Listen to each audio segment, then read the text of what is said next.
Katira Winfrey reporting there. And now for some perspective on all of this. Joining us is KHOU 11 political expert and Rice University political science professor Bob Stein. Good morning, Bob. How are you doing?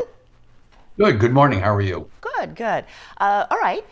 First question, why do you think the Harris team chose Houston to be among one of our first big campaign stops? Well, I think Houston, a lot of people obviously don't think that Texas is going to turn blue or that the Harris candidacy will win the state. But in many respects, the constituencies that are here, African Americans, Hispanics, people who are suffering from high inflation, the border issue, and most importantly, where she's speaking right now, education. I think these are issues that she feels resonate with her base.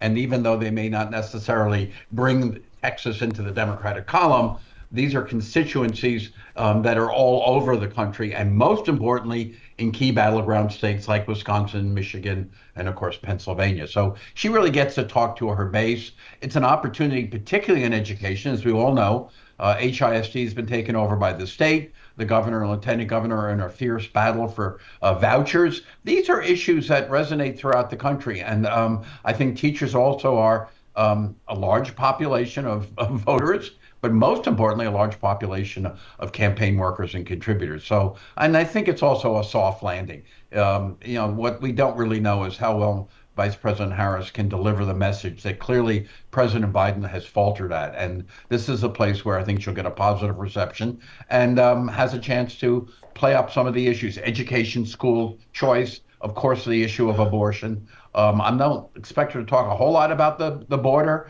and immigration. But again, this is a receptive audience. And I think after hearing President Biden speak last night, there will be a lot of contrast. We're hoping, if you're a Democrat, that she will look like she is the new improvement to a person who can articulate not just what President Biden is doing and wants to do, but what the Democratic Party has for the rest of the country. Yeah, and you make an interesting point, both about this federation representing some 1.8 million members nationwide, so very broad base, even though the event is here in Houston. And then you did talk about it, right? Last night, President Biden giving a speech about why he pulled out of the election, talking about passing that torch to a new generation. So given those questions about his mental fitness, I mean, if you were a betting man, do you think that torch will be passed to Kamala Harris while Biden is still in office? And if she ascends the presidency before November, does that help or hurt her campaign efforts?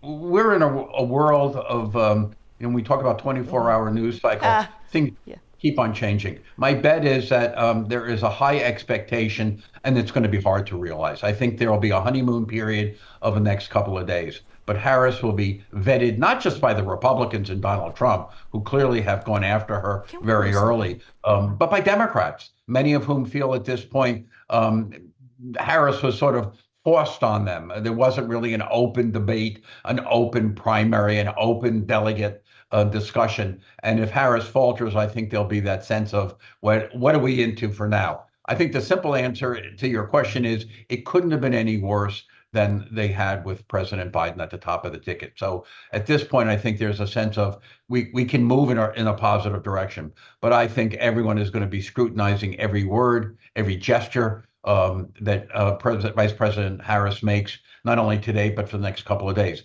I'll also note that they have, however quickly they've raised money, the Trump campaign and the Republicans have moved very quickly to run ads to define who Kamala Harris really is. And that, of course, is no different than Joe Biden, just a different face, a different gender, and possibly a little younger. But I think it's a real test. And if I had to be optimistic, I'd say the best shot at this point is that she continue to find audiences like she has here today with teachers before she perfects what I think it's got to be the clear stump speech that draws a distinction between what she represents and what Biden represented when he left. It'll be tough. It's a challenge. Okay. If you will, sort of warming up along the campaign trail. So do you think there's been talk by the Republicans about a potential lawsuit because of, the transition of the candidates and all of that? Do you expect to see some legal action as well? I think you've already heard a lot of rhetoric. House Speaker Johnson said there'll be challenges. I think the Democrats have moved very quickly. Yesterday, the executive committee of the DNC moved up the what we call the virtual roll call. There are states like Ohio that I believe have a deadline of August 16th, which is I think 2 days before the Democrats meet in Chicago. I think they'll get around that. If I had to be so bold, I think that's not the best strategy for the Republicans. If you start going after ballot access, if you start going off after the transfer of monies, you're not talking about the candidate, Ms. Harris. You're not talking about the issues. You're not talking about the incumbent president, who still remains president and gave what I thought was an okay speech, but didn't reassure anyone that he is any more capable of handling the duties of the presidency than he was when he handled the debate with President Trump. So I think the Republicans will shift from that. The real question and the real candidate is Trump. Last night in North Carolina, he sort of couldn't resist, as he said, being mean-spirited. He said to the audience, everyone tells me I've got to be nice and let J.D. Vance do the hard work. And then he went on to refer to Vice President Harris as, I think, a lunatic and imbecile. I'm not certain the public is going to be persuaded, at least in these battleground states, among these sort of what we call swing voters. I think the Trump campaign was on a really strong trajectory to win this election, and I think it's still their election to lose. But it's clear that their candidate, Donald Trump, is not necessarily cooperating, at least in terms of trying to stay on that message of, being more positive and unifying, and let other surrogates, including his vice president, do the real hard hit job on Ms. Harris. Meanwhile, I think Ms. Harris's ads are talking about, sort of a more positive view of government, a more positive view of where the country is right now. And the clear one, I think, for her is, can she do what Biden couldn't do? Explain what this administration is trying to do on the economy, on immigration, on wars in the Middle East, wars in Ukraine, and particularly on the larger issue for many, many Republican, undecided Democratic voters as well, the economy. The inflation question, the economy question is certainly paramount. And you do make an interesting observation. One might say that former President Trump, you heard, days after the assassination attempt at the RNC, that speech there in somewhat marked contrast to his remarks, just yesterday, addressing and referring to the vice president. When we talk about Mr. Biden, how does Kamala Harris respond to critics who charge that she and others may have hid Mr. Biden's mental fitness issues? How does she respond to that question? I think the best, again, I'm not being asked for my advice, but it's a fair question. The answer is not to talk about it. To simply say, President Biden is the president of the United States. He continues to do the job and focus on that. I am running for president, and I am still the vice president. And I personally think the best strategy for Vice President Harris as a Democratic nominee for the presidency is not to have Biden around. Biden constantly reminds voters of just the questions you've raised and whether or not he is mentally and physically competent to be the commander in chief. Every time he's on stage, he, I think, in many ways, disappoints Democrats and gives Republicans what I call an opening. The best thing that Biden can do is do what he claims he's good at doing, talking to world leaders and solving what is maybe the number 2 problem, maybe number 3 problem for many voters, the wars in in Ukraine, in Gaza, and maybe the pending war between Taiwan and China. He needs to be, maybe, how can I put this, heard but not seen. And what we really need is Ms. Harris to replace Biden, not only as a presidential candidate, but as the leader of the Democratic Party. The more Biden's out there, the more these questions come up. And I think she forces herself to have to at least answer those questions, and there is no answer. I think Biden made it very clear yesterday what he was going to be doing. He's handing it off. I think the less we see and hear of Biden and the more we hear of Harris, assuming she can now manage that new mantle and handle the deficiencies that President Biden was accused of and driven from the ballot, the better off the Democratic Party will be. You think Barack Obama has not yet endorsed her? Yeah, that's a curious one, and everybody's sort of speculating about it. Um, there's no history, there's no secret that there was, how can I say, not a lot of good feelings between Obama and Biden, particularly going back, of course, to the 2016 election where Hillary Clinton was Obama's choice. I don't know what that's about. My point is that he and Bernie Sanders seem to be holding out for something. Sanders wants policy, progressive policies, particularly for working class Americans, which makes sense. But I'm not quite certain what Obama's holding out for. And it may very well be that he wants to see whether Harris can prove herself on the campaign trail. Can she make a significant improvement as a spokesperson and leader of the Democratic Party?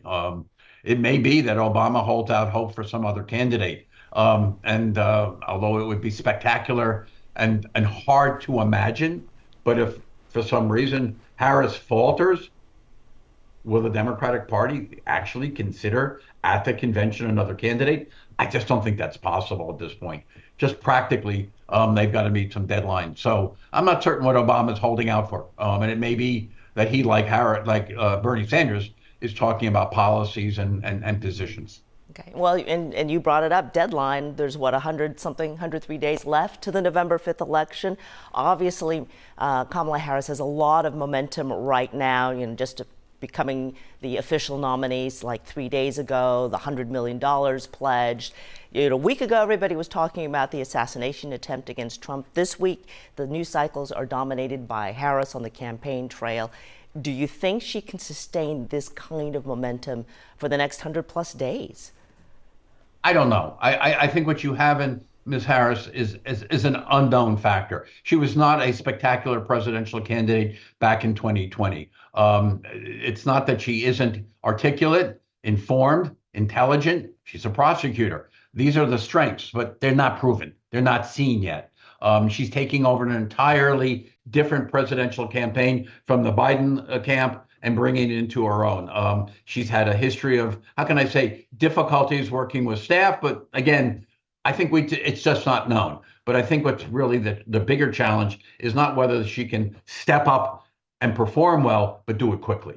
Do it before the Trump and Republican Party define her in such a way that she's on the defensive. She's cut a new ad, which we've just seen, but I think today's speech is the beginning of what I think is going to be a long but very quick, how can I say, debut on stage. And first impressions are clearly going to be critical here. So I'm going to be watching for whether or not she can do one or two things. One, can she just be articulate? I mean, that was something Biden couldn't do. He couldn't deliver a coherent sentence about what he has or wants to do. Number two, can she draw sharp, important contrasts between herself and President Trump in ways that are resonant, salient to the key voters in those battleground states? And that probably revolves around the economy, and maybe the economy again, and most importantly, of course, immigration, and possibly dealing with issues like foreign policy. But she's really got to be able to move rather quickly, leave very positive impressions, and not be compared negatively, if that's possible, to Biden. If what she does is sort of garble her sentences, fails to hit her major points, doesn't resonate with what I will call these swing voters, these undecided voters, in but a handful of, maybe at the most a half a dozen states, we'll know about that within a matter of, if not days, maybe even hours. Oh, okay. You mentioned all the things that she really needs to do. In terms of issues, what's her best attack against Donald Trump? I think that's hard. Right now, where she's really getting her push, of course, is that she replaced Biden. The issues for many, many voters was that Biden simply wasn't physically and mentally capable of being the commander in chief. Well, she's addressed that. She's past that. Now she's got to demonstrate that she is mentally and physically competent to be the commander in chief. Second, I think she's got to be able to say to voters who have been persuaded that maybe the Trump years were better, that the Trump years will bring, the new Trump administration will bring back better days, that they won't. And that's going to be hard. I'm not certain voters are ready to hear about issues like, if we raise tariffs on China, will that really have a positive or depreciating effect on inflation. If we try to deport 20 million non-documented aliens, is that going to have an effect on the economy? Can that even be done? And then talk about, I think is going to be a big issue for her, because she meets with the Prime Minister Netanyahu of Israel this afternoon at 4:30. I think she's going to have to address her position on at least the war in Gaza and Israel. And that's a tough one. I think she's counting on Biden and others being able to negotiate and persuade Netanyahu to go for a ceasefire that has been on the table now for several days, if not weeks. But again, those are the kinds of things that we don't know. But she's got to be able to talk to issues that are salient with these voters who are not yet convinced, not only that Biden wasn't the choice, but that Trump shouldn't be the next president of the United States. Yeah, and interesting, because she obviously was not there yesterday when Netanyahu addressed Congress, a lot of protests by the pro-Palestinian groups outside, but she meets with him this afternoon. How? Well, yes. No, I mean, how difficult is that to manage? An apparent snub to now a one-on-one. She was a little bit more critical of Netanyahu than was Biden. And she raised this issue in a context of the civil rights movements, that human life was being lost in Gaza that could be changed. I think one of the concerns is that the Republicans see a real opportunity here to drive a wedge between the Democrats and Israel, and particularly voters in states like Michigan, Wisconsin, Pennsylvania, large Arab American population in Michigan, in the Livonia area. So this one's going to be a tight walk for Vice President Harris. But I think that the bigger issues probably than the foreign policy one and the war in Gaza are the economy. She's got to be able to explain what not only the Biden administration has done and its successes.